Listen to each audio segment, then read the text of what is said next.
ವೀಕ್ಷಕರಿಗೆ ನಮಸ್ಕಾರ. ನಾನು ಈ ಹಿಂದೆ ಹಲವು ಸುಪ್ರಸಿದ್ಧ ಕಲಾವಿದರು ತಾಳಮದ್ದಳೆಯಲ್ಲಿ ನಡೆದಂಥ ಹಲವು ಸ್ವಾರಸ್ಯಕರ ಘಟನೆಗಳನ್ನು ಹೇಳಿದ್ದೇನೆ.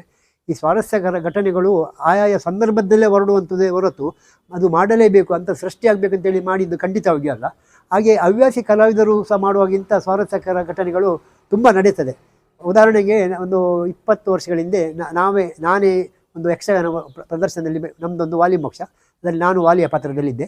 ಹಾಗೆ ಸುಗ್ರೀವನ ಪಾತ್ರದಲ್ಲಿ ನನ್ನ ಭಾವ ಯಕ್ಷಗಾನದ ಬಗ್ಗೆ ಅಪಾರ ಅಭಿಮಾನವನ್ನು ಹೊಂದಿರುವಂಥವ್ರು. ಅವರು ರಾಮದಾಸ್ ಕಾಮತ್, ಶಿವಗುರು ರಾಮದಾಸ್ ಕಾಮತ್ ಅಂತೇಳಿ. ಅವರು ಈಗ ಇಲ್ಲ, ಆದರೆ ಅವರು ಸುಗ್ರೀವನ ಪಾತ್ರ. ಅಲ್ಲಿ ಒಂದು ಸುಗ್ರೀವ ತನ್ನ 4 ಜನ ಮಂಗಗಳನ್ನು ಸೇರಿಸಿ ರಾಮ ಲಕ್ಷ್ಮಣನು ಬರುವುದು ನೋಡಿ ದೂರದಲ್ಲಿ ಇಬ್ಬರು ಬರ್ತಾ ಇದ್ದಾರೆ. ಅವರನ್ನು ಯಾರು ವಿಚಾರಿಸಬೇಕಂತ ಹೇಳುವ ಸಂದರ್ಭದಲ್ಲಿ ನೋಡಲ್ಲಿ ನಿಮಗೆ ಕಾಣ್ತದ ಮಂಗಗಳೇ, ಅವರು ಸ್ವಲ್ಪ ಆಡು ಭಾಷೆ ರಾಮದಾಸ್ ಕಾಮತ್ರದ್ದು. ಅಂದರೆ ಅಲ್ಲಿ ಇಬ್ಬರು ಬರ್ತಾ ಇದ್ದಾರೆ, ನಿಮಗೆ ಕಾಣ್ತದ ಅಂತ ಕೇಳಿದರು. ಆವಾಗ ಅದರಲ್ಲಿ ಒಂದು ಮಂಗ ಮಾಡಿದವರು ಅವರ ಚಿಕ್ಕ ತಮ್ಮ.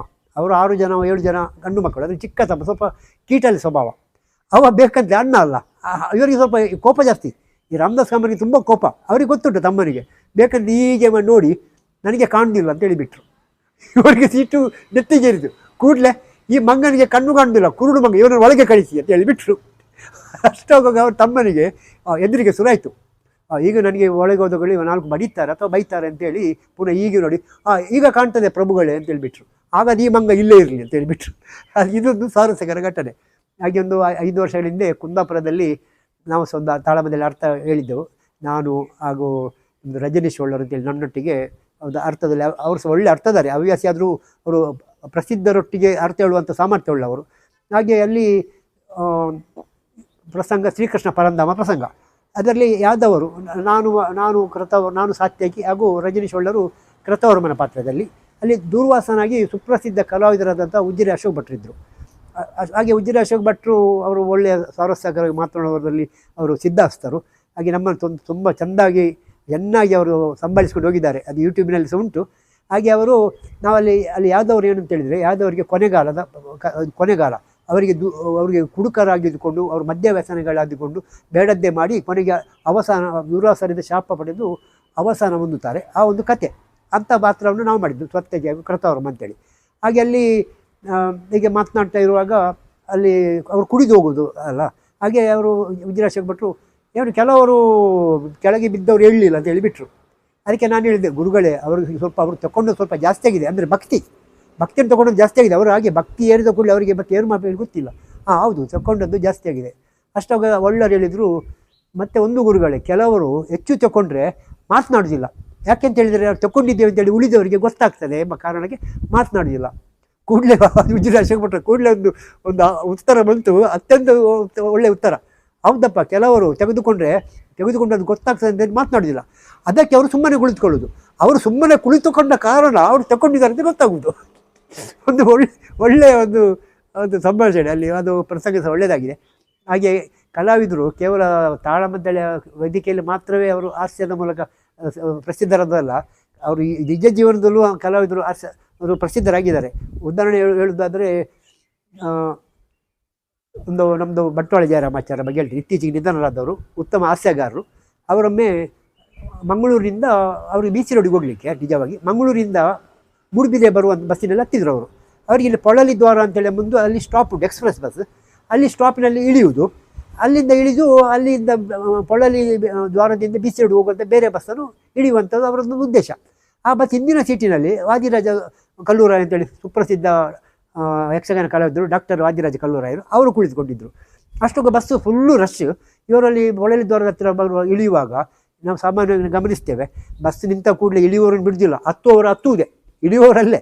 ಹಾಗೆ ಎಲ್ಲರೂ ರಶ್ ಶುರು ಮಾಡಿದರು. ಕೂಡಲೇ ಬಂಟ್ವಾಳ ಜಯರಾಮಾಚಾರ್ಯರಿಗೆ ಕೈ ಮುಗಿದು, ಒಂಚೂರು ಉಂತುನೆ ಮಾರಾಯರೆ, ಜಪ್ಪೆರೆ ಒಂದೊಂದೇ ಬಸ್ ಉಪ್ಪುರು ದಿಕ್ಕಿಲೆಗೆ ಮಿತ್ತರ್ರೆ ಏತ್ಲಾ ಬಸ್ ಉಂಡು. ಅಂದರೆ ನನಗೆ ಇಳಿಲಿಕ್ಕೆ ಇದೊಂದೇ ಬಸ್ ಇರೋದು, ಬೇರೆ ಬಸ್ನಿಂದ ನಾನು ಇಳಿಲಿಕ್ಕೆ ಆಗೋದಿಲ್ಲ, ನಾನು ಈ ಬಸ್ನಲ್ಲಿ ಇರೋದು. ನಿಮಗೆ ಆದರೆ ಹಾಗೆ ಅಲ್ಲ, ನಿಮಗೆ ಹತ್ತಲಿಕ್ಕೆ ಎಷ್ಟು ಬಸ್ ಇನ್ನೂ ಸಹ ಬರ್ತದೆ. ಹಾಗಾಗಿ ನೀವು ಸ್ವಲ್ಪ ತಾಳ್ಮೆ ವಹಿಸಿ ಅಂತೇಳಿ. ಇದು ನೋಡಿ, ಅವರು ಆ ಪರಿಸ್ಥಿತಿಯಲ್ಲಿ ಅವರೊಂದು ಹಾಸ್ಯ ಒಂದು ಸಿಂಚನವನ್ನು ಮೂಡಿಸಿದ್ದಾರೆ. ಹಾಗೆ ವಿಟ್ಲ ಜೋಶಿಯವರು ಸಹ ಇಂಥ ತುಂಬ ಹಾಸ್ಯ ಉಂಟು. ಈಗ ವಿಟ್ಲ ಜೋಶಿಯವರು ಅಲ್ಲಿ ವಿಟ್ಲದಲ್ಲಿ ಬ್ಯಾಂಕಿಗೆ ಹೋಗೋದಂತೆ. ಹೋಗಿ ಎಲ್ಲರಿಗೆ ನಮಸ್ಕಾರ, ಹೇಗೆ ಎಲ್ಲರೂ ಕ್ಷೇಮವಾಗಿದ್ದೀರಾ ಪ್ರಶ್ನಿಸೋದು. ಎಲ್ಲರೂ ಹೌದು ಕ್ಷೇಮವಾಗಿದ್ದೇವೆ ಅಂತ ಹೇಳಿದ ಮೇಲೆ ಅಲ್ಲಿ ಅವರು, ಏನು ಜೋಶಿಯವರೇ, ಏನು ಬ್ಯಾಂಕಿಗೆ ಬಂದದ್ದು? ಬ್ಯಾಂಕಿಗೆ ಹೀಗೆ ಬಂದದ್ದು ಮಾರಾಯ, ಬ್ಯಾಂಕಿಗೆ ಹಾಕುವ ಅಂತ ಹೇಳಿದರೆ ಕಿಸೆಯಲ್ಲಿ ಕಾಸಿಲ್ಲ, ಬ್ಯಾಂಕಿನಿಂದ ತೆಗೆಯುವ ಅಂತ ಹೇಳಿದರೆ ಬ್ಯಾಂಕಿನಲ್ಲಿ ಬ್ಯಾಲೆನ್ಸ್ ಇಲ್ಲ, ಹೀಗೆ ಬಂದದ್ದು ಅಂತ ಹೇಳೋದು. ಹಾಗೆ ಒಮ್ಮೆ ಅವರು ವಿಟ್ಲಪೇಟೆಯಲ್ಲಿ ನಡ್ಕೊಂಡು ಹೋಗುವಾಗ ಒಬ್ಬರು ಕಾರಿನವರು, ದೊಡ್ಡ ಕಾರಿನವರು ಕಾರು ನಿಲ್ಲಿಸಿದ್ರು, ಇವರ ಹತ್ರ ಕಾರು ನಿಲ್ಲಿಸಿ, ಈ ರಸ್ತೆ ಪುತ್ತೂರಿಗೆ ಹೋಗ್ತದಾ ಕೇಳಿದ್ರಂತೆ. ಜೋಶಿಯವರು ಕೂಡಲೇ ಗಂಭೀರವಾಗಿ, ನೋಡಿ ಸ್ವಾಮಿ, ನಾನು ಇಲ್ಲಿ ಬಂದು ವಿಟ್ಲಕ್ಕೆ ಬಂದು 50 ವರ್ಷ ಆಯಿತು, ಇಷ್ಟರವರೆಗೆ ಇದು ಪುತ್ತೂರಿಗೆ ಹೋಗಲಿಲ್ಲ, ಇದು ಇಲ್ಲೇ ಉಂಟು ಅಂತ ಹೇಳಿದ್ರಂತೆ. ಅವರಿಗೆ ಕೂಡಲೇ ಗೊತ್ತಾಯಿತು, ಇಂಥ ಹಾಸ್ಯ ಮಾಡಬೇಕಾದ್ರೆ ಕೂಡಲೇ ಹೇಳಿದ್ರಂತೆ, ಸ್ವಾಮಿ ನೀವು ವಿಟ್ಲ ಗೋಪಾಲಕೃಷ್ಣ ಜೋಶಿಯವರ? ಹೌದು, ನಿಮಗೆ ನಮಸ್ಕಾರ ಅಂತೇಳಿ ಅವ್ರ 5 ನಿಮಿಷ ಮಾತಾಡಿ ಮತ್ತೆ ಕಾರಿನಲ್ಲಿ ಮುಂದೆ ಹೇಳಿದರು. ಹಾಗೆ ಅವರೊಮ್ಮೆ ಇನ್ನೊಮ್ಮೆ ವಿಟ್ಲಪೇಟೆಯಲ್ಲಿ ಹೋಗುವಾಗ ಒಬ್ಬ ಯುವಕ ಭಾರೀ ಸ್ಪೀಡಿನಲ್ಲಿ ಸ್ಕೂಟರ್ನಲ್ಲಿ ಹೋಗ್ತಾ ಇದ್ದ. ಜೋಶಿಯವರಿಗೆ, ವಿಟ್ಲ ಜೋಶಿಯವರಿಗೆ ಅವರ ಪರಿಚಯ ಉಂಟು. ಇವರನ್ನು ಜೋಶಿಯವರು ನಿಲ್ಲಿಸಿ, ದೂರ ಮಗ ಅವಳ ಪೋಪುನು, ನಾನು ಪುತ್ತೂರು ಜೋಶಣ್ಣ, ಪುತ್ತೂರುಗ ಮಾರ, ಈ ಪೋಪುನ ಸ್ಪೀಡ್ ತುದಿ ಯಾರು ಬ್ಯಾಂಗ್ಳೂರು ಬಂದು ನಿಂದಿನತ ಮಾರಾಯ. ಅವ್ರು ಹೇಳಿದಷ್ಟು ತಮಾಷೆ ಆದರೂ ಅದರಲ್ಲಿ ಅಷ್ಟು ಮೌಲ್ಯ ಇತ್ತು ವಿಷಯದಲ್ಲಿ. ಅಂದರೆ ನೀವು ಅಷ್ಟು ಫಾಸ್ಟ್ ಹೋಗ್ತಿದ್ದೆ, ಅದು ಗೊತ್ತಾದರೆ ಅವನಿಗೆ ಅರ್ಥ ಆಯಿತು ಹುಡುಗನಿಗೆ. ಮತ್ತು ಅಲ್ಲಿಂದ ಮೆಲ್ಲ ಸ್ಕೂಟ್ರಲ್ಲಿ ಹೋದಂತೆ. ನಂತರ ಅವ ಹೇಳ್ತಾ ಇದ್ದಂತೆ, ಆರು ಅಂಚೆ ಬಂಡಿ ಬಗ್ಗೆ ಇನಿಮುಟ್ಟಲ್ಲಿ ನಾನು ಫಾಸ್ಟ್ ಪೋಂದಿ ಜೀವನ. ಹಾಗೆ ವಿಟ್ಲ ಇವರು ಬಿಜಾರಣ್ಣಪ್ಪರು ಸಹ ಹಾಗೆ, ಅವರು ನನ್ನ ಅತ್ಯುತ್ತಮ ಒಳ್ಳೆಯ ಮಿತ್ರರು. ಅವರು ನನ್ನ ಅಂಗಡಿಗೆ ಬಂದು ಯಾವಾಗಲೂ ಗಂಟೆಗಟ್ಟಲೆ ಕುಳಿತುಕೊಳ್ತಿದ್ರು. ನನಗೆ ಪ್ರತಿ ಮಳೆಗಾಲದ ತಿರುಗಾಟದಲ್ಲಿ ನಮ್ಮಲ್ಲಿ ಕಾಡು ಪೀರ್ ಅಂತ ಹೇಳ್ತೇವೆ, ಅದು ನಮ್ಮ GSP ಸಮಾಜದವರಿಗೆ ಅತ್ಯಂತ ಪ್ರಿಯವಾದದ್ದು. ಅದನ್ನು ವರ್ಷಕ್ಕೆ 2 ಸಲ ನನಗೆ ಉಚಿತವಾಗಿ ತಂದು ಕೊಡ್ತಿದ್ರು, ಅವರ ಮನೆಯಲ್ಲಿ ಬೆಳೆದುದನ್ನು ತಂದು.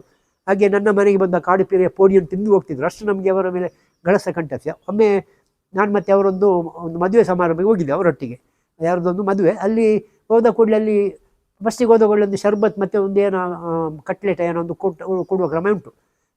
ಅದು ಮತ್ತೆ ಫಳಾಹಾರ ಅಲ್ಲಿ ಮದುವೆ ಹೇಳಿದರೆ, ಅದು ಆ್ಯಕ್ಚುಲಿ ಮದುವೆ ಅಲ್ಲ, ಅದು ಎಂಗೇಜ್ಮೆಂಟ್, ನಿಶ್ಚಯ. ಹಾಗೆ ಅಲ್ಲಿ ಹೋದ ಕೂಡಲೇ ಅದು ಕೊಟ್ಟರು. ಆಗ ಅಣ್ಣರೇ ಒಂದು ಲಘು ಉಪಹಾರ, ಬಿಗು ಉಪಹಾರ ಪಕ್ಕ ಉಂಟು ಅಂದರೆ ಇದು ಖಾಲಿ ಒಂದು ಕಟ್ಲೆಟ್ ಮತ್ತು ಶರ್ಬತ್ತು, ಇದು ಲಘು, ಬಿಗು ಅಂತೇಳಿ ಮತ್ತೆ ಗಮ್ಮತ್ತಿದು ಉಂಟು ಅಂತ ಹೇಳಿದ್ರು ನನ್ನಲ್ಲಿ ಅವರು. ಹಾಗೆ ಅವರದಲ್ಲಿ ಅಂತ ತುಂಬ ಉಂಟು. ಒಮ್ಮೆ ಅವರ ಅಶ್ವತ್ಥಪುರದಲ್ಲಿ ಅವರಿಗೆ ಸನ್ಮಾನ, ಅಭಿನಂದನಾ ಭಾಷಣ ನಾನೇ ಮಾಡಬೇಕಂತೇಳಿ ಅಲ್ಲಿ ಅವರ ಒತ್ತಾಯ. ಹಾಗೆ ಅಲ್ಲಿ ನನಗೆ ಕರೆದಿದ್ರು. ಅದಕ್ಕಿಂತ ಮೊದಲೊಮ್ಮೆ ನನಗೆ ಬೇರೆ ಕಡೆಗೊಂದು ಅಣ್ಣಪ್ಪನ ಅಭಿನಂದನಾ ಭಾಷಣ ಮಾಡಲಿಕ್ಕಿತ್ತು. ಅಲ್ಲಿ ನಾನು ಅಭಿನಂದನಾ ಭಾಷಣ ನೋಡುವಾಗ ನಾನು ಹೇಳುವ ಸ್ಫೂರ್ತಿಯ ಬರದಲ್ಲಿ ನಾನು ಇಂದಿನ ಸಂಚಿಕೆಯಲ್ಲಿ ತಿಳಿಸಿದಂತೆ ದಳವಾಯಿ ದುಗ್ಗಣ್ಣನವರ ಕಂಪನ ಮೂಲ್ಯ ನನಗೆ ಅತ್ಯಂತ ನನಗೆ ಒಂದು ಇಷ್ಟದಂಥ ಪಾತ್ರ ಅವರದು. ಅದು ನೋಡಲಿಕ್ಕಾಗಿ ನಾನು ಎಲ್ಲೆಲ್ಲಿ ಹೋಗ್ಲಿಕ್ಕಿತ್ತು. ಆವಾಗ ಅಣ್ಣಪ್ಪ ನನಗೆ ಬೈತಿದ್ರು, ನೀವು ಅಷ್ಟು ದೂರ ಎಲ್ಲ ವ್ಯಾಪಾರ ಬಿಟ್ಟು ಬರಬಾರ್ದು, ನಾನು ಹೋಗೋದು ಇವರ ಕಂಪನ ಮೂಲ್ಯ ನೋಡಲಿಕ್ಕೆ. ಹಾಗಾಗಿ ಕೊನೆಗೆ ನಾನು ಚೌಕಿಗೆ ಹೋಗೋದು ಅವರಿಗೆ ತಪ್ಪಿಸ್ಕೊಂಡು ಹೋಗ್ತಿದ್ದೆ, ಯಾಕೆಂದರೆ ಚೌಕಿಗೆ ಹೋದರೆ ಬೈತಾರೆ ಅವರು. ಹಾಗೆ ಅಲ್ಲಿ ಮಾತನಾಡ್ತಾ ಇವರ ಕಂಪನಿ ಮೂಲ್ಯರ ಬಗ್ಗೆ ಹೇಳುತ್ತಾ ನಾನು ನೆಕ್ಸ್ಟ್ ಈ ಕಂಪನಿ ಮೂಲ್ಯರಾದಂಥ ಕಂಪನಿ ಮೂಲ್ಯರು ಅಂತ ಹೇಳಿಬಿಟ್ಟು ಇವರಿಗೆ. ಅಂದರೆ ವಿಜಾರಣ್ಣಪ್ಪ ಇದ್ದದ್ದು ಕಂಪನಿ ಮೂಲ್ಯ ಅಂತ ಅವರ ಪಾತ್ರ ಅವರಿಗೆ ಸಿದ್ಧಿಸಿದ ಹಾಗೆ ಅವರಲ್ಲಿ ಅಶ್ವತ್ಥಪುರದಲ್ಲಿ ಅವರು ಹೇಳೋದು, ಅಣ್ಣರೇ ನಾನು ಇರು ಮೂಲ್ಯ ಮಲ್ಪೊಡ್ಚಿ ನಿಮ್ದು ಎನ್ನ ಊರು ಮೂಲ ಇದ್ದಾಳೆ ಎನ್ನೂ ಅದು ತಮಾಷೆಯಲ್ಲಿ ನೀವು ಇವತ್ತು ನನ್ನನ್ನು ಕಂಪನಿ ಮೂಲ್ಯ ಮಾಡಬೇಡಿ, ಇದು ನನ್ನ ಊರು, ಇಲ್ಲಿ ಅವರು ತಪ್ಪು ತಿಳಿದಾರೆ, ನಾನು ಗೌಡ ಅಂತ ಗಮ್ಮತ್ತಿಗೆ ಹೇಳೋದವರು. ಅಂದರೆ ಅಷ್ಟು ಅವರಲ್ಲಿ ಒಂದು ಹಾಸ್ಯ ಪ್ರಜ್ಞೆ.